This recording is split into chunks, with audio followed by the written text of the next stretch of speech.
नमस्कार बच्चों, आइए बच्चों आज हम इस वीडियो के माध्यम से लर्निंग आउटकम आधारित लर्निंग ऐप सामग्री ब्रिज कोर्स कक्षा 8 विषय विज्ञान, इसके अंतर्गत हम देखेंगे रक्त परिसंचरण विलियम हार्वे। इसका हम अवधारणा का संक्षिप्त परिचय जानेंगे। देखिए इसमें दिया है पेज नंबर 111 से लेकर 112 113 तक इसमें दी गई सभी अभ्यास वर्कशीट एवं प्रोजेक्ट कार्यों को हम बहुत ही सरल तरीके से पूर्ण करेंगे। तो देखते हैं बच्चों, यहाँ जो अवधारणा का संक्षिप्त परिचय दिया है इसे हम अच्छे से पढ़ लेंगे और समझ लेंगे। तो आइए देखते हैं रक्त परिसंचरण के बारे में। दिया है रक्त परिसंचरण तंत्र। हृदय और वाहिनियाँ संयुक्त रूप से हमारे शरीर का परिसंचरण तंत्र बनाती हैं। रक्त परिसंचरण की खोज विलियम हार्वे ने 1578 से 1657 नामक ईस्वी में नामक एक चिकित्सक ने की थी। विलियम हार्वे नामक एक चिकित्सक ने की थी जो अंग्रेज थे। उन दिनों यह मान्यता थी कि रक्त शरीर की वाहिनियों में दोलन करता है। इस मत के लिए हार्वे का उपहास किया गया और उन्हें परिसंचारी अर्थात सर्कुलेटर कहा जाता था। उनके अधिकांश रोगियों ने उनसे उपचार कराना बंद कर दिया।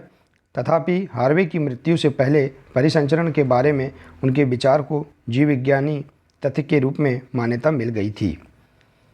तो देखिए बच्चों, इस प्रकार से हम जान सकते हैं कि रक्त परिसंचरण तंत्र की खोज किसने की थी? विलियम हार्वे ने। इसी प्रकार से दिया है रक्त के बारे में। रक्त वह तरल पदार्थ है जो रक्त वाहिनियों में प्रवाहित होता है। यह पाचित भोजन को छोटी आंत से अर्थात क्षुद्रांत्र से शरीर के अन्य भागों तक ले जाता है। फेफड़ों से ऑक्सीजन को भी रक्त ही शरीर की कोशिकाओं तक ले जाता है। रक्त शरीर में से अपशिष्ट पदार्थों को बाहर निकालने के लिए उनका परिवहन भी करता है। रक्त में प्लाज्मा, लाल रक्त कणिकाएँ आरबीसी सेल्स, श्वेत रक्त कणिकाएँ डब्ल्यूबीसी और पट्टिकाणु होते हैं। रक्त का लाल रंग लाल वर्णक युक्त हीमोग्लोबिन की उपस्थिति के कारण होता है। तो इस प्रकार से आप रक्त के बारे में जान लेंगे। इसी प्रकार से देखिए दिया है रक्त वाहिनियाँ। शरीर में दो प्रकार की रक्त वाहिनियाँ पाई जाती हैं, धमनी और शिरा। धमनियाँ हृदय से ऑक्सीजन समृद्ध रक्त को सभी भागों में ले जाती हैं और शिराएँ कार्बन डाइऑक्साइड समृद्ध रक्त को शरीर के सभी भागों से वापस हृदय में ले जाती हैं। तो इस प्रकार से आप रक्त वाहिनियों के कार्य भी जान लेंगे, धमनी और शिराओं के। और इसी प्रकार से दिया है हृदय के बारे में। यह वह अंग है जो रक्त द्वारा पदार्थों के परिवहन के लिए पंप के रूप में कार्य करता है। यह निरंतर धड़कता रहता है। तो इस प्रकार से देखिए आप यहाँ पर हृदय के बारे में भी समझ सकते हैं। तो देखिए बच्चों, यहाँ पर रक्त परिसंचरण तंत्र के अंतर्गत यहाँ पर इस प्रकार से एक चित्र दिया गया है। ठीक है, इसे आप समझ सकते हैं। देखिए फेफड़े के बाद देखिए हृदय दिया है, फुफ्फुस शिरा, फुफ्फुस धमनियाँ, देखिए धमनियाँ गई हैं इस प्रकार से, और शिरा और ये कोशिकाएँ। ठीक है, तो इस प्रकार से यहाँ पर आप इस चित्र को देख सकते हैं।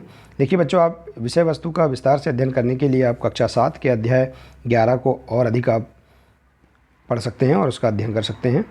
तो आइए इसी के अंतर्गत हम देखते हैं अभ्यास वर्कशीट। इन प्रश्नों के आंसर हम बहुत ही सरल तरीके से अवधारणा के संक्षिप्त परिचय से हम खोज कर लिख सकते हैं। देखिए दिया है रक्त परिसंचरण तंत्र किसे कहते हैं? तो देखिए इस प्रश्न का आंसर हृदय और वाहिनियाँ संयुक्त रूप से हमारे शरीर का परिसंचरण तंत्र बनाती हैं और यही क्या है? रक्त परिसंचरण तंत्र है। इसी प्रकार से देखिए रक्त परिसंचरण तंत्र की खोज किसने की थी? तो बहुत ही सरल प्रश्न है। रक्त परिसंचरण तंत्र की खोज विलियम हार्वे ने की थी। अगला प्रश्न है रक्त वाहिनियाँ कितने प्रकार की होती हैं? तो देखिए रक्त वाहिनियाँ दो प्रकार की होती हैं, धमनी और शिरा। इसी प्रकार से है रक्त का रंग लाल क्यों होता है? तो देखिए रक्त का लाल रंग हीमोग्लोबिन के कारण होता है। और इसी प्रकार से है रक्त के घटकों के नाम बताइए। तो रक्त के घटक कौन कौन से हैं? रक्त के घटक हैं प्लाज्मा, लाल रक्त कणिकाएँ, श्वेत रक्त कणिकाएँ और प्लेलेट्स इत्यादि रक्त के घटक हैं। और आइए इसी प्रकार से हम देखते हैं प्रोजेक्ट कार्य। इसमें दिया देखिए कोई 5 प्रमुख वैज्ञानिकों के चित्र, उनके नाम सहित तथा उनके द्वारा किए गए आविष्कारों को भी अपनी नोटबुक में लिखिए। देखिए आप जैसे विलियम हार्वे रक्त परिसंचरण की खोज की थी, इसी प्रकार से इनका आप चित्र और भी अन्य वैज्ञानिकों के 5 वैज्ञानिकों के चित्र आप यहाँ पर अपने पाठ्य पुस्तकों से या अन्य स्थान से प्राप्त करके यहाँ अपनी नोटबुक में लगा सकते हैं और उनके आविष्कार को आप लिख सकते हैं। ठीक है, इसी प्रकार से देखिए मानव हृदय का चित्र अपनी नोटबुक में बनाइए। मानव हृदय के जो काट का चित्र है उसको अपनी नोटबुक में बनाना है। ठीक है बच्चों, तो इस प्रकार से आपका प्रोजेक्ट कार्य पूर्ण हुआ। इसी प्रकार से देखिए अगला दिया है स्व आकलन। इससे संबंधित प्रश्नों को हम देखते हैं। रिक्त स्थानों की पूर्ति कीजिए। देखिए दिया है खालिस्तान हृदय से ऑक्सीजन समृद्ध रक्त को शरीर के सभी भागों में ले जाती है। तो धमनी हृदय से ऑक्सीजन समृद्ध रक्त को शरीर के सभी भागों तक ले जाती है। इसी प्रकार से रक्त का लाल रंग हीमोग्लोबिन की उपस्थिति के कारण होता है।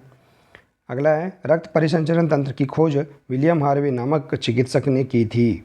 ठीक है, इसी प्रकार के प्रश्न परीक्षाओं में अक्सर पूछे जाते हैं। इसी प्रकार से दिया है खालिस्तान और खालिस्तान संयुक्त रूप से हमारे शरीर का परिसंचरण तंत्र बनाते हैं। तो हृदय और वाहिनियाँ संयुक्त रूप से हमारे शरीर का परिसंचरण तंत्र बनाते हैं। इसी प्रकार से हृदय पदार्थों के परिवहन के लिए खालिस्तान की तरह कार्य करता है, तो पंप की तरह कार्य करता है।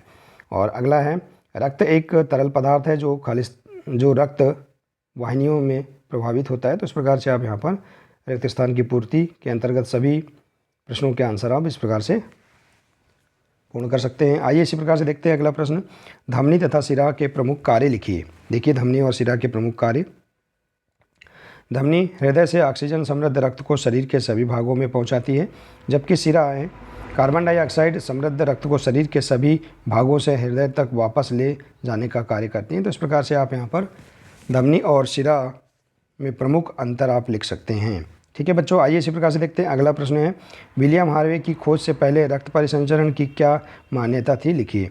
तो विलियम हार्वे की खोज से पहले रक्त परिसंचरण की मान्यता थी कि रक्त शरीर वाहिनियों में दोलन करता है या करती है। तो इस प्रकार से आप इसे लिख सकते हैं। और इसके बाद देखिए अगला प्रश्न है परिसंचरण तंत्र का व्यवस्था का नामांकित चित्र बनाइए। तो देखिए परिसंचरण तंत्र की व्यवस्था का हमने जो चित्र देखा था, इस चित्र को आपको यहाँ पर बनाना है। देखिए ये चित्र है परिसंचरण तंत्र की व्यवस्था का, तो इसे आपको यहाँ पर बनाना है। ठीक है बच्चों, तो इस प्रकार से आप इस प्रश्न का आंसर भी कंप्लीट कर सकते हैं, पूर्ण कर सकते हैं। ठीक है बच्चों, तो देखिए बच्चों इस प्रकार से हम यहाँ पर दी गई सभी अभ्यास वर्कशीट एवं प्रोजेक्ट कार्यों एवं स्व आकलन से संबंधित सभी प्रश्नों को हम बहुत ही सरल तरीके से पूर्ण कर सकते हैं। ठीक है बच्चों, हम अवधारणा का संक्षिप्त परिचय हमें अच्छे से पढ़ लेना है, उसे समझ लेना है, और इसके बाद हम सभी अभ्यास वर्कशीटों के प्रश्नों के आंसर आसानी से दे सकते हैं। तो बच्चों आज के लिए सिर्फ इतना ही है। मिलते हैं नेक्स्ट वीडियो में। नमस्कार।